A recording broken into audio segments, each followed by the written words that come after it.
Welcome to the podcast 1700 block. I'm your host, Lamont. What's up? Hope y'all can hear me. I got the mics on, so I'm trying to see how I can talk with the mics without screaming all over the place. So welcome to the podcast 1700 block. I'm your host, Lamont. Um, if you're having a bad day, welcome to this thing called life.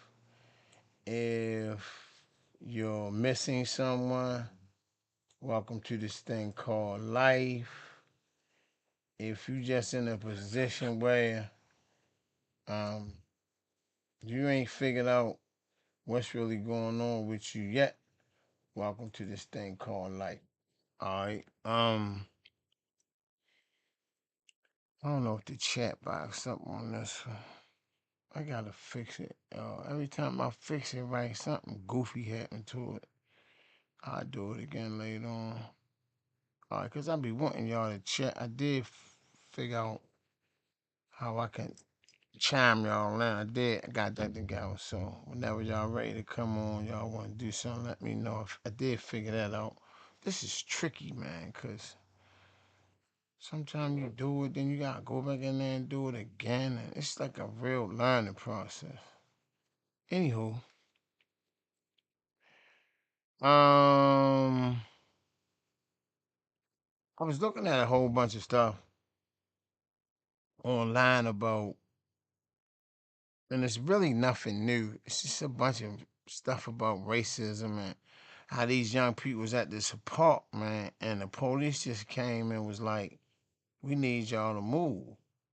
And the lady was like, "Well, what you need them to move for? Cause they ain't doing nothing and they ain't messing with nobody." And they made them kids move. Somebody had called and said that they was making them feel uncomfortable, and the lady was like, "Well, who making them feel uncomfortable?" So she was like, "They not making me feel uncomfortable. I'm all right with them being here." And the police actually made a move, man. It's like 10 or 15 little, they weren't little boys. They was teenagers. They police made them move. And so the lady was upset, taking up for him. And, it was a bunch of them other people around, man. And like, it's sad, man. Like, and racism, it's always been going on. It's really nothing new, but it's just like, I have noticed ever since this administration has been in office, it's been something else. It's been a different type of we not scared of y'all and all of that. And I've had, and I won't go into detail, but I had an incident where I had to let somebody know, like, I'm that black man that you shouldn't be really playing with, because sometimes I don't think people really understand that if you really do something to us, all bets off. Like, we don't care about going to jail. We don't care about getting locked up. We clearly don't care about getting beat up or none of that. Like, because we ain't going in the fight thinking we're going to lose, first of all, especially against a white person or a Chinese person or African. It don't really matter. But um, those people, you really got low tolerance for them, man. It's like if you just say something, stick out your mouth, it's just gonna be on. Ain't gonna be no, because it's blatant. When we beef against each other, I think it's ego, and I try to explain to people, we wired different, and we built that way. We just built like we just have an animalistic instinct, like you can't disrespect us. I know people from Baltimore, you just can't say no anything to us. We're just not gonna have it. Win or lose, hands down. I think a lot of times we get into stuff, we don't care if we win or lose. We just want you to know that we're gonna stand up for ourselves. And I think, and that just take me back to the little kid. They gave that little kid 35 years, man. And like I said, he was afraid. He was afraid. They was picking with him. And that day was just the wrong day.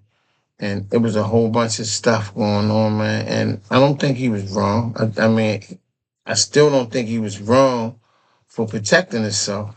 I mean, If somebody had killed him, it'd be a different way and be looking at something different. But I feel like fair. So with that being said, um, I was looking at a whole bunch of stuff and they just say we always want to fight, we always rowdy. And it's not us because white Americans account for approximately 57 to 53% of mass shootings in the United States, representing over 100 documented in public mass casualty events ever since 1966. So it's clearly not us who is the murderers. Like, we don't shoot a whole bunch of people, not consistently. I mean, anybody is liable to do anything. Based on the database used differently of tracking violence in the extent count vary. The Violent Project records that 2,202 mass shootings since 1966 for white Americans, according to 57.1% of those assailants. The stat track is 159 mass shooting incident from 1982 to 2026, identifying any perpetrators as white, and 87 of those cases, approximately 55% were white.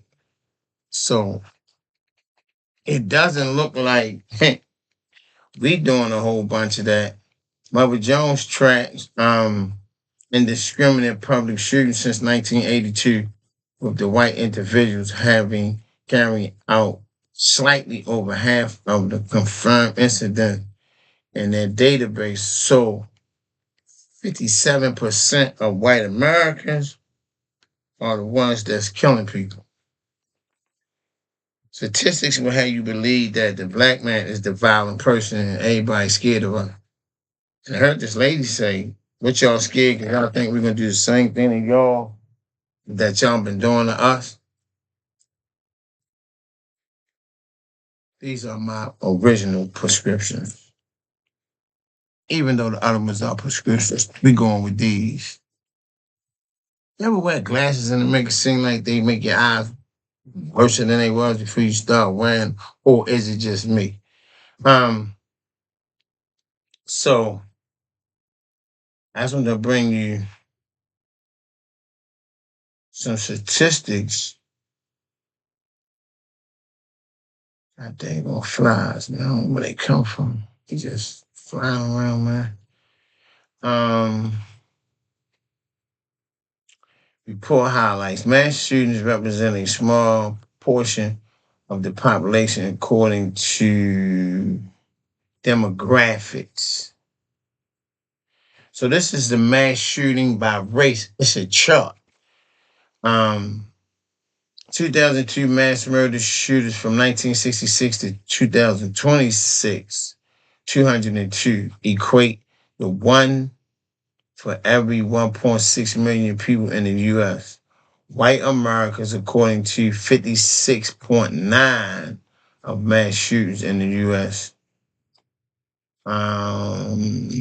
including gang and dispute-related shooting, blacks ascendants account for 53% of school shootings. So we know that is not correct because black people don't even shoot people in school. So this is clearly wrong. And this is 2026. And I ain't seen no black mass murders. I ain't seen no black people I ain't heard nobody mention it either. So mass shooting, the chart, whites 56.9%, 57.8, blacks 21.3, and 12.1. Hispanics 9.4, Asians 6.4, moderate East and North Americans 1.1, Native Americans 1.5, and Americans 0.7. So we clearly are not the We not the one. That's not what we do. We don't do that. Pretty much for the most part. We getting a lot of stuff, but we mind our business. We do. And I know we do. School shootings, targeted rape style attack, assault.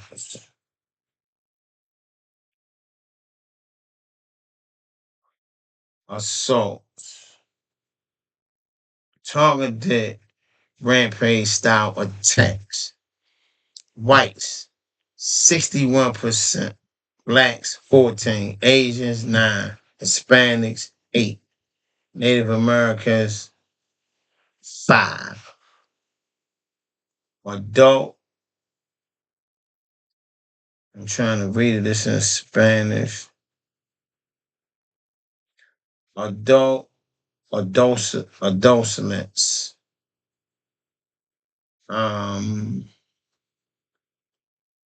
This school shooting. Whites, 35% to 26%. Blacks, 45 to 53. That is clearly incorrect. Hispanic is 16 to 8.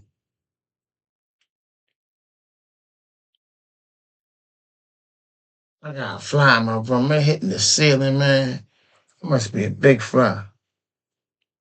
Where she go off? So that's why I keep looking up. It's like, the hell is that? Excuse me.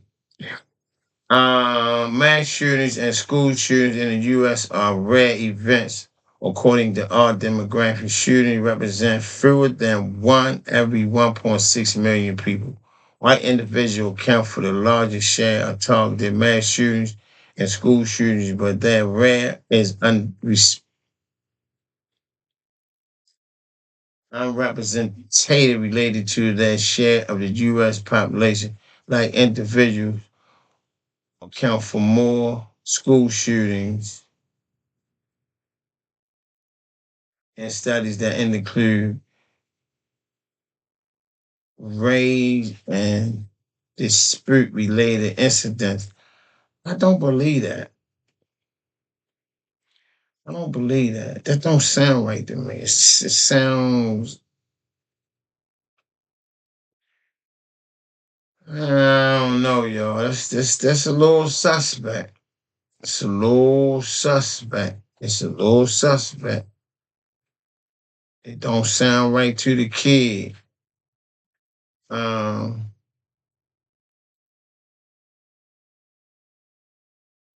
1982, close amount to that share in U.S. population, prepared. Over 95% of public mass shootings are male. Our average of a mass shooting is roughly 34. White individuals represent for around 55% of all mass public shootings since 1982, closely monitored their share of the U.S. population. 95% of public mass shootings were male. The average age of a mass shooter is roughly 34. So the average male, white male, 34. Victims count. Research individuals that white shootings have historically been overrepresented bullshit in the larger scale attack those while a high casualty counts frequently involve illegally owned assault type style rifles. So they saying most mass shootings are males 34 with their own stuff. While the motivation from a mass murder is very white, perpetrators are heavily represented in both ideologically driven domestic terrorism and K-12 school shootings. Some white perpetrators have been motivated by white supremacy and targeted magazine communities.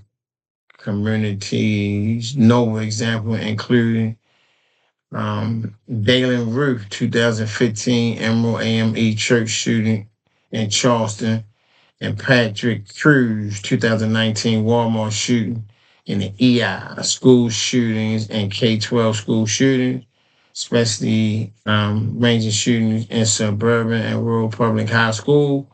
Perpetrators are overwhelmingly white, approximately 65% of suicidal and have a history of trauma. So they leading the path. Socializing and criminally have noted that a mass shooter commit by white perpetrators often receive distinct media coverage. Researchers, analysts, and mass murderers point out while white attackers are minorities and often grouped with gang violence, right, and structural issues, the media tend to frame, isolate white perpetrators as um, outliers and suffering from mental health crisis rather than as a reflection of a broader community issue. So basically, what they saying is, if we murder somebody, we just a murderer. If they murder somebody, well, they was raised wrong and their childhood went wrong, they didn't have a mother or they father left, or they was beat up. Like, so they always trying to make some type of excuse, like, why you going to darn school and just kill everybody in the school and then turn around and kill yourself? Oh, he was mentally disturbed. Yeah, he was. We know that much. So it's lighter sentences, and uh, so black people was having a cookout. They was having a gathering, and this white dude came and just opened fire on them. Man, thank God nobody got hit. He gave him a $500 fine. A $500 bail. He got straight out of prison. That's what I'll be talking about. Um, I don't know how we supposed to straighten this out, but hopefully one day it won't. It's not. Shit ain't gonna never change. It's not. And I know it's not. And I ain't even going to trip because it's not going to change. So this is a short one because it's kind of late. So New York won. My issue is that San Antonio should have won. I know San Antonio to me had a better team. Um, I think their coaching sucks really bad. I don't think their coach would be there next year. He shouldn't be there. Why? They had a lead, they let them come back 30 points, which I think is just a setup. Like, I ain't got nobody really coming back 30 points and beating somebody, but okay. You New York fans, we ain't gonna take nothing from y'all. I love the sport of basketball, just like I love all sports, so I am not with one team or another, so it don't really matter to me who won. Listen, I don't have to clean my locker out. And I say the same thing about the Ravens. I love the Ravens, but I ain't gonna miss no sleep. I had to clean my locker out. I ain't got to do a new contract or none of that. I ain't getting no money. I ain't breaking no TVs. I'm not doing shit. If y'all lose, y'all lose. Now, my thing with San Antonio is, who has the tallest player in NBA history? San Antonio. They center is 7'5". He plays for the San Antonio Spurs. That's Victor. When you got a center 7 feet 5 inches, he don't even supposed to be at the top of the key touching the ball for nothing. Put him in the middle, throw the ball to him. He gonna score, miss, or they gonna foul him, or he gonna score and they gonna foul him. That's all you need to do. Do they need a point guard? Not really. All you gotta do is bring the ball up and throw it in the middle. If you bring the ball up and get the ball in the middle, they gonna foul him. He gonna make the play or he gonna miss. He's 7 feet. It's easy for him to dunk. All he gotta do is raise his arm. He 12 right there, bang. All he gotta do is turn around and dunk the ball. It's real simple. With a center like that, ain't nowhere in the world you supposed to lose. No way. I don't think so. So I think it was poor coaching. 4-1 on San Antonio. And that don't take nothing from the Knicks, but it was poor coaching. Great players, poor coaching. You don't put your players in. You don't rotate your bench. What you doing? What you doing? You got great players sitting on the bench. You ain't rotating them. What you doing? I mean, that's why it's called a team sport. The whole team supposed to play. If you got a man in there, he been there too long. He ain't he tired. Ain't that he can't perform. People get tired. You should know your good players and your great players and your player makers. You should know that. All right. So I'm all for that. Black businesses. This is the black business section. So you can go to black businesses and a whole bunch of black businesses. It'll just come right up for you. So you got Chef, you got Bobby D Restaurant, 4032 Falls Road. You got Shelly's Kitchen, that's Bel Air Road, that's 3436 Bel Air Road. Cloudy Donut Company, 4311 Harford Road. Then you got Connie's Chicken and Waffles, that's Lexington Market. 112 East Utah Street. You got Connie's Juice Bar, that's 222 North Charles Street. And then you have Corner Bistro and Wine, 213 Penn Street. You got Creole Soul Restaurant, that's 301 West 29th Street. Krusty Bob Mark, 3300 Chipper Mill Road.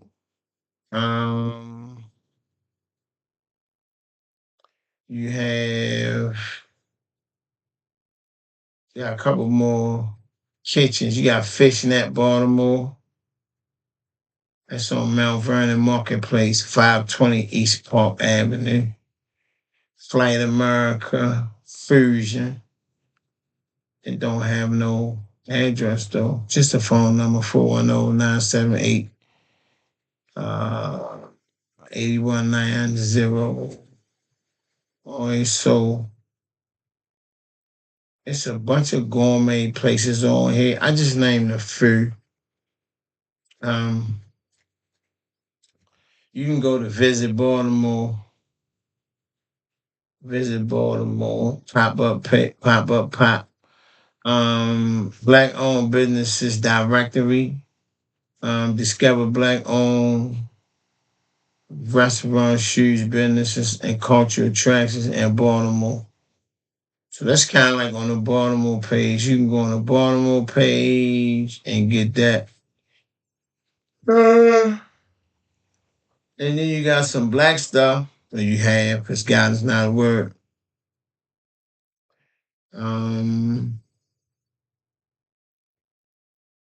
That's where you can kind of find stuff that may do there. So you can go to Baltimore, or go to Black Owned Businesses Directory, and then it come up. They tell you all the Black owned businesses in Baltimore. All right. So you can find that information right there. All right. So, all right, that's it, because it's late. It's a little beyond my time. So, back on platform. I'm going to use this one for a minute. I'm trying to get everything together. I've been saying that for a while. It ain't tricky, man.